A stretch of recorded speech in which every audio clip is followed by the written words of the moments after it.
you touched on it. Your second year, what actually happens? Yeah, so it was in spring camp, Friday, May 13th. So yeah, that's its own story.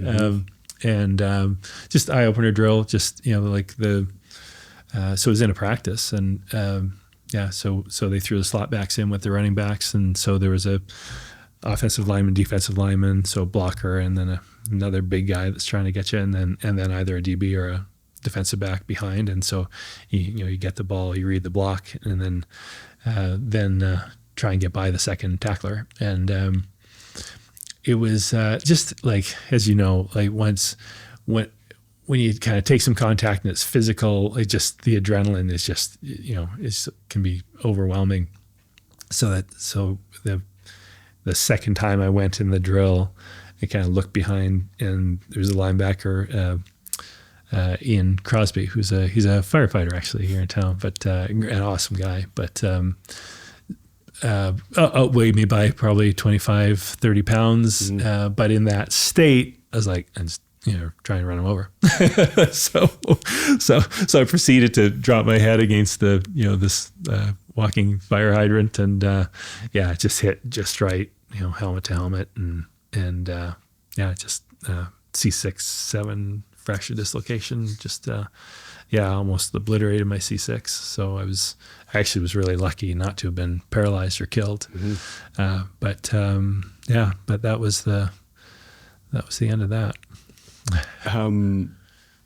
For someone to be driven, passionate, you had an agenda, you had a plan. How do you react to that? Like, I'm sure like that kind of trauma, nobody's really prepared for, but like, how do you figure out what to do? Well, yeah, I mean, I wish it was smoother than it was, or maybe it's good that it didn't go smoothly. But I think one thing that worked in my favor was I was pretty focused, so I was kind of clean living. So I didn't drink, no drinking, drugs, none of that, and so it just wasn't something I did. So at a point where someone could easily have turned to that just to cope with the sadness of having that taken away and the emptiness of it. Fortunately, that's not a path I went down, but I was really down. I was not okay. And people around me, kept telling me, they're like, you need to talk to someone, like you're not all right. Like, and it's like this, you remember this, like late 80s, early 90s, there's still more of a stigma attached to talking to someone, and boys tend to be cavalier about their own mental health still. I was going to say, so it was resistant to it. And I incorrectly at that time thought who am I going to talk to where I can say, I can't play this game anymore, and I feel soulless. I feel gutted like a fish, empty. Now the reality is, a good psychologist would have been really helpful, and would not have looked at me like I was, this petulant child who'd had a toy taken away. But in my head, that's how I thought it would go, and so I just thought there's no point in that, and so I just muddled through, a couple of years of just trying to define myself outside of it, and got into decathlon for a number of years, and which was awesome. I was spoiled with the coach I had was Les Grammatic, and one of the best combined events coaches in the world. And here I was because I kind of came to track and field. I had no background in it. I just didn't want to stop competing, and he was great. He was like, hey, if you show up and work hard and train, I'm never going to send you away. So did that with a bunch of years. Rich Hesketh, who trained the Flames for 19 years, and he's now the main strength conditioning guy at UFC. But we became best friends through that, and then my wife and I, wife Kim and I, we met through track and field. She was she's a sprinter. Yeah, a little water bug. She, her first 20 meters were lightning, but I somehow caught her, just caught her off guard probably. But so that's but that transition was is messy. I was pretty low, a little bit self-destructive in some ways, not with substances, but just some of the things I would do and try, and in the weight room stuff, you'd do things that were not safe. Almost daring fate, in a way. But and it was. I remember I went and sat on the field, the spot where it happened. Just one day, I was just lost, and I couldn't, wrap my head around any thought other than what had been taken away from me. And I just went and sat, on the field, the spot where it happened, and I asked myself out loud, it's like, who is Matt Brown without football? And it was just this, deafening outer and inner silence. And I was I was like, he's nobody. Now, what's interesting is, like, looking back, I had a amazing family, that loved me, supported me, never pushed me. They just really, as textbook, how do you love a child, and support them, upbringing as you can get. Emotionally, I had a lot of eggs in that basket. But if you'd asked me a month before, is football player all that you are, or believe that you are, at the more intellectual level, I'd be like, no, of course not. I'm a good student. I know I know where I'm going academically. Yep. But when push came to shove and that one thing was taken away, was I lost? Yeah, it was hard. And in a way, the nice thing was, I was a pretty good football player. I was a mediocre decathlete. I kind of came into it pretty late, so very late. Give me give me a bit of a pass there, but it gave me an outlet, something to kind of pour myself into and work at, care about, try and get better at every day, and I had some fun moments there at nationals and Commonwealth trials, and doing some of those things, and lifelong friends, but it probably was good that I was not as good a decathlete as I was a football player, because I'd have probably just traded one obsession for another, and so that in the end, in some ways, kind of allowed me to kind of ultimately transition into my adult life. Yeah.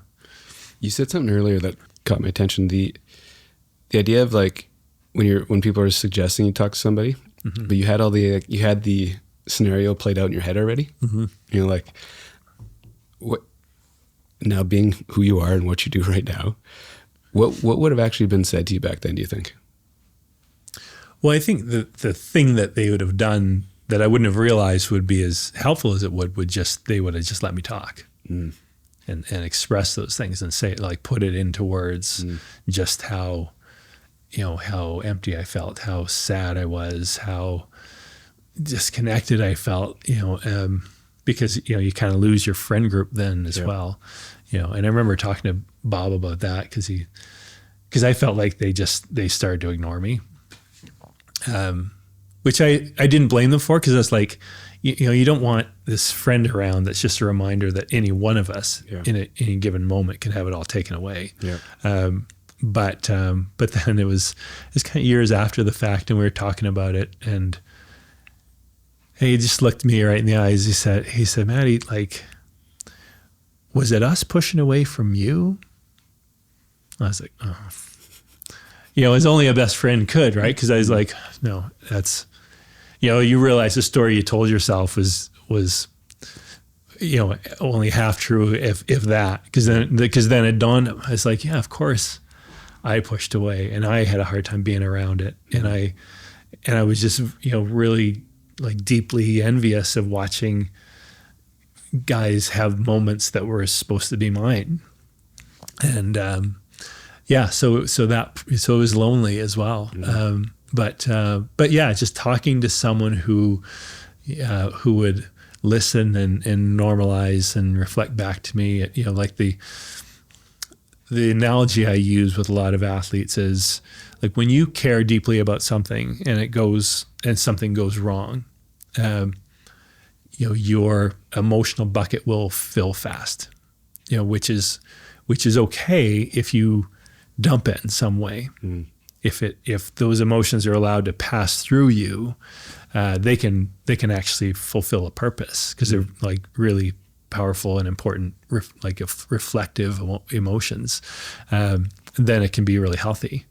But it's not necessarily what someone tells you, as just that they give you that opportunity to express those things, to allow it to run its course. And I think that probably would have been the part where I walked out, and the pragmatist in me would have been like, well, you didn't really give me any suggestions, or she, or whatever. But so why do I feel better? And it's just that opportunity to express emotion that's built up, and if it's held in and suppressed, and you feel guilty for feeling a certain way, that's when it becomes toxic and damaging to a person. Because I even had the sense to know that, like, I was ashamed of the fact that I felt so empty. Yeah. Because I was aware of the fact, like, it wasn't lost on me that I had a great family, and I was still, a full-time university student, and, at a school that I liked with friends, and on a path where really most doors were, other than football, were still open in my life. So I knew all that was true, but there was still that part of me saying, but I don't care, because this was too big for me. But my instinct was, I can't. It makes sense in my head, but I don't think I can convince anyone else that that's not irrational.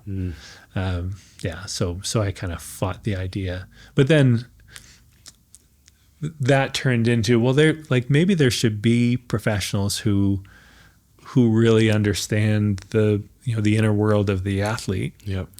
That'd be a cool resource to have, which then morphed into maybe that should be me.